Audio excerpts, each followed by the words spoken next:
মৰিগাঁও জিলাৰ গলচেপাৰ চলংকিৰ ক্ষেত্ৰত এতিয়া উখল মাখল পৰিৱেশ।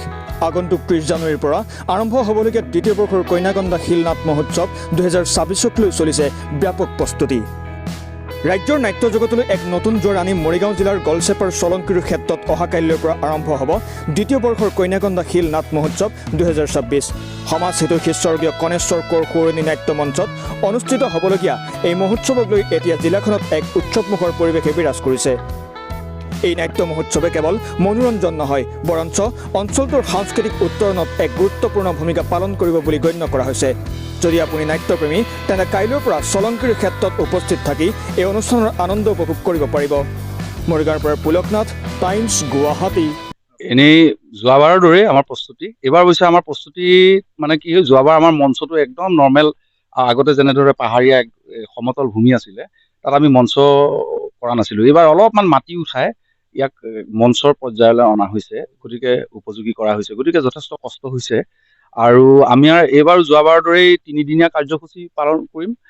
2025 বৰ্ষত আমি 3দিনে কৰিছিলোঁ, সেই অৱশ্যে সেয়া আছিলে মাৰ্চ মাহত আমি কৰিছিলোঁ, মাৰ্চৰ 7, 8, 9 তাৰিখে।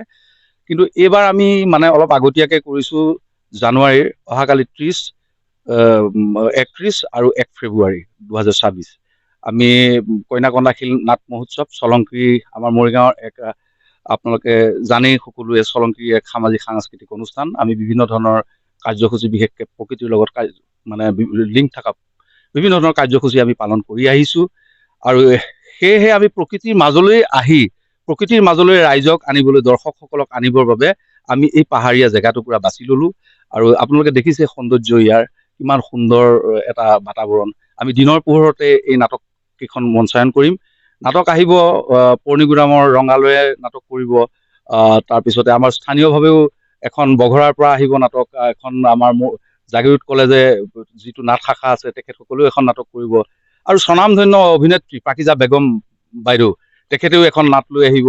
তাৰপিছত আমাৰ জেংৰাই, গোটেই প্ৰতিষ্ঠিত এটা নাট্য দল, তেখেতসকলেও মঙলদৈৰ পৰা এখন নাটক লৈ আমাৰ ইয়ালৈ আহিব। নগাঁও আহিব, আৰু এখন নাটক আহিব, সেইখন হৈছে কি, সোণাপুৰৰ পৰা এখন নাটক আহিব, সোণাপুৰৰ এটা গ্ৰুপে কৰিব। খুব সুন্দৰ নাটক, ৰাইজে আহিলে গম পাব। তাৰমানে নগাঁৱৰ এখন নাটক আছিলে নৱকুমাৰ বৰাৰ নাটক, সেই নাটকখন স্বাতীৰ মাক আৰু হাৱাই চেণ্ডেলৰ ফিতা, সেই নাটকখন কিবা এটা বিশেষ অসুবিধাৰ বাবে সেই নাটকখন আহিবলৈ অলপ অপাৰগ বুলি জনাইছে। তেওঁলোকৰ এগৰাকী অভিনেত্ৰী খুব বেয়াকে অসুবিধা হৈছিলে, মানে দেউতাক ঢুকালে, গতিকে সেইকাৰণে তেওঁলোকে সেইখন নাটক আমি কেঞ্চেল কৰিলোঁ, মানে কেঞ্চেল কৰিবলৈ বাধ্য হ'লোঁ। আমাৰ প্ৰত্যেক দিনাখনেই আমাৰ নাটক আৰম্ভ হ'ব 1:30 বজাৰ পৰা। 1:30 বজাৰ পৰা আমাৰ 4:30 বজালৈকে আমি এটা সময় লৈছোঁ, দিনতেই হ'ব। 1:30 বজাৰ পৰা 4:30 বজাৰ ভিতৰত শেষ হৈ যাব। তাৰ আগতে অলপ অনুষ্ঠান হ'ব, যেনে অহাকালি বিশেষকৈ পতাকা উত্তোলন কাৰ্যসূচী আছে, তাৰপিছতে আমাৰ দ্বাৰ উন্মোচন কাৰ্যসূচী আছে, তাৰপিছতে আমাৰ মঞ্চ উন্মোচন কাৰ্যসূচী আছে।